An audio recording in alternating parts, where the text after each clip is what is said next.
I'm Molly Chapman, business journalist for Slotbeats and CasinoBeats, and today I'm joined by Paul Burns, President and CEO of the Canadian Gaming Association. How are you doing today? I'm good, how are you? I'm good, thank you. So how has the past year been for the Canadian Gaming Association since the legalisation of single event sports betting across Ontario? Well, it's been, obviously, the change to the criminal code was important to allow the gaming industry in Canada to be able to offer sports betting in its fullest form. And so it's been a great year to watch it roll out across. Obviously, which coinciding with the passage of the amendment to the criminal code to permit sports wagering, we saw the province of Ontario move to create an open licensing regime for a regulated online gaming market. And so the two of those things coming together have actually created a dynamic marketplace emerging in Ontario. It opened April 4th. With that day, there was 12 companies, 17 sites. It's now over 30. It's still growing and still more interest in companies entering the marketplace. So it is, the two events sort of coinciding have created a tremendous opportunity for gaming in Canada, but also particularly in Ontario right now. It's been really tremendous and a lot of interest. And so we're looking forward to seeing what can happen in the rest of Canada. So could you walk us through some of the licensing and regulation requirements for Ontario? Laws in Canada for gaming actually, overarching laws reside in the criminal code. So it's got somewhat complicated.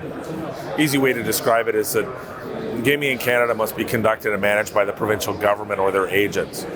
And every province is free to interpret that as they wish to. So Ontario, when looking at iGaming, said that we're going to create the traditional regulator, the AGCO, who does the registration licensing of gaming operators and gaming suppliers. But then to satisfy that conduct and manage requirement, iGaming Ontario was an agency created that actually operators sign a commercial contract with. There's a 20% revenue share model in Ontario. Because of the nature of the law, we don't call it taxation, but it is a revenue share model, so there's a commercial agreement operators must enter into. And so they have two relationships with two different government entities in Ontario to enter the market. iGaming Ontario is the market manager. They actually are the ones that work with operators, so make sure the market's going to function and perform and really do what they've wanted it to do in the sense of creating a strong, big operating model for operators to offer products to the people of Ontario, and being able to do that in a competitive way, fair competition, but also making sure that the market performs and grows and does what it's supposed to do. And that's why each have a very important role. So it's, but sometimes at the beginning for some companies coming into the marketplace who are like, what's these two organizations? We got to figure this out. Well, each do have a very distinctive role in trying to have responsibilities to uphold. And so it's, by and large, it's been well received. The market is performing well in these early days. So by all accounts, we've very positive feedback from operators, and obviously the interest in the number of operators entering the market. Because you have the licensing fee is $100,000 to the Alcohol and Gaming Commission for registration. The bar is not, from financial bar, it's not very high.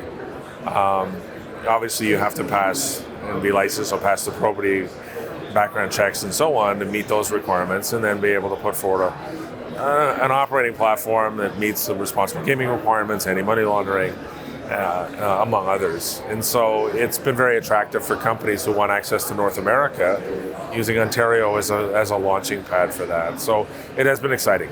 So how has the licensing and regulations sort of held up in the early stages of the market opening? And what have been the key challenges? Well, it's actually been quite good. And some unique features in Ontario. The mass market advertising of incentives and bonuses is not permitted. So you can't advertise them on television or in social media. You can make offers to players that are in, if they come to your site and sign up, you can offer those incentives and bonuses. So that's very different from other North American markets, obviously. But has it worked well? Yes, it has. It's very different, but a lot of operators competing on product, which we're very happy to do. I think that customers have been embracing the new options that they've had, clearly. And so it's, the framework is held up well. But as the market matures, things may have to change.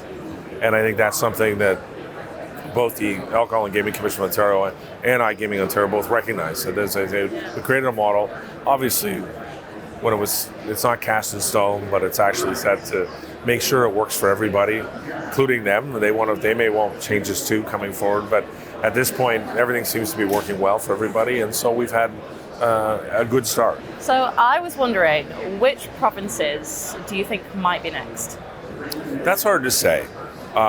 There's obviously been interest in the province of Alberta recently put an RFP to select 2 sportsbook operators to work in the province.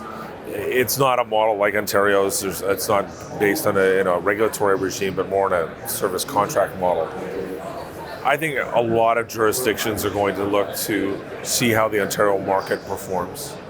Is it going to perform as they wish, making sure that there's proper consumer protection and oversight, that operators are behaving and preparing and performing as they should.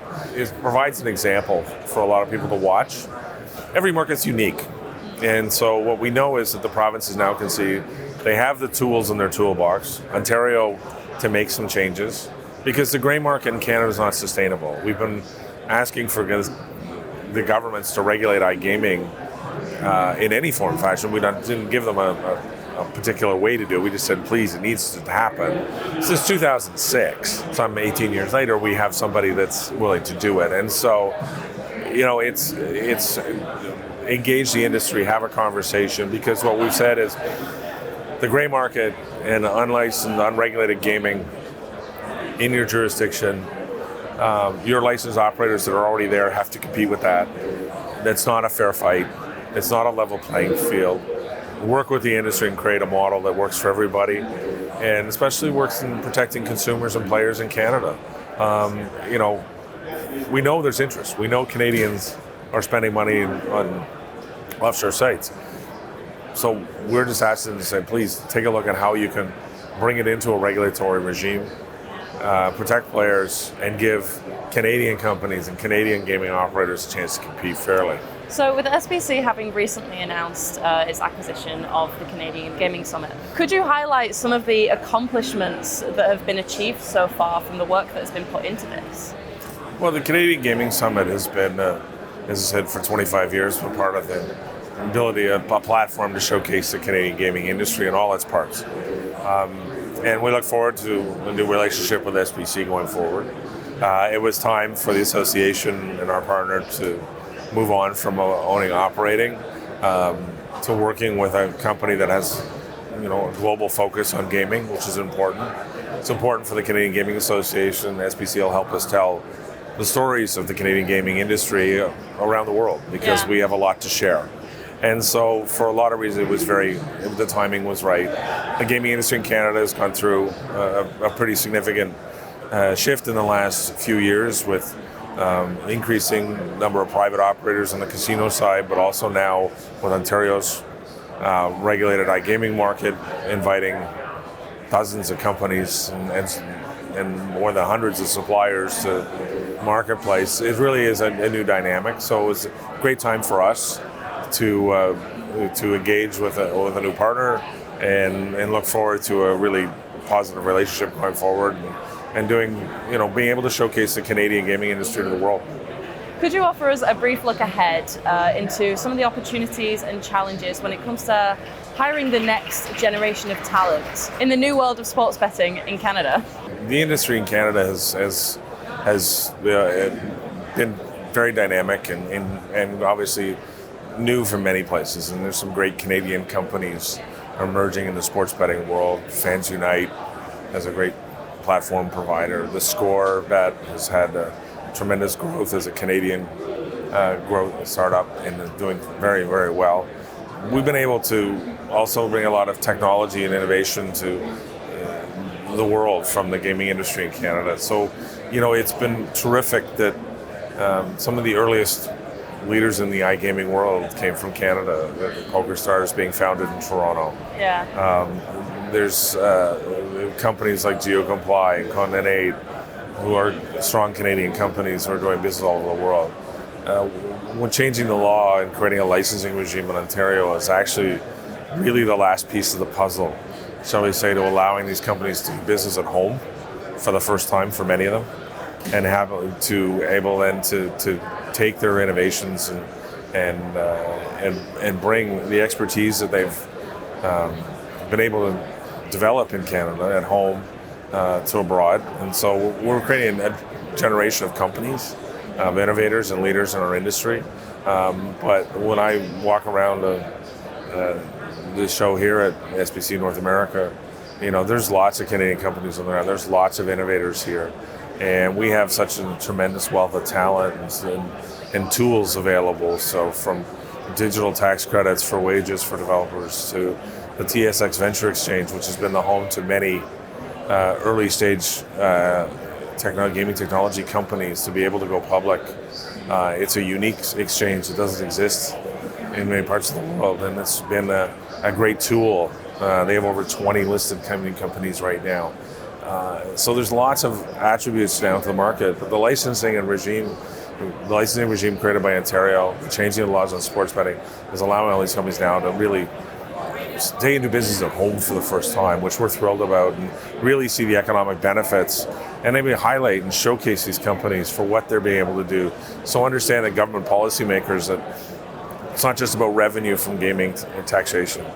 It's actually you're creating industries, you're creating jobs, careers, and creating a really tremendous ecosystem of economic benefits to your communities and to your jurisdictions. And that's really why a big part of what we pursued this was to really allow the Canadian gaming industry to come home in many ways, to do business at home for the first time. So we're thrilled about that, and that's really the success, and that will breed the next generation of leaders, and they're out there and they're doing that work.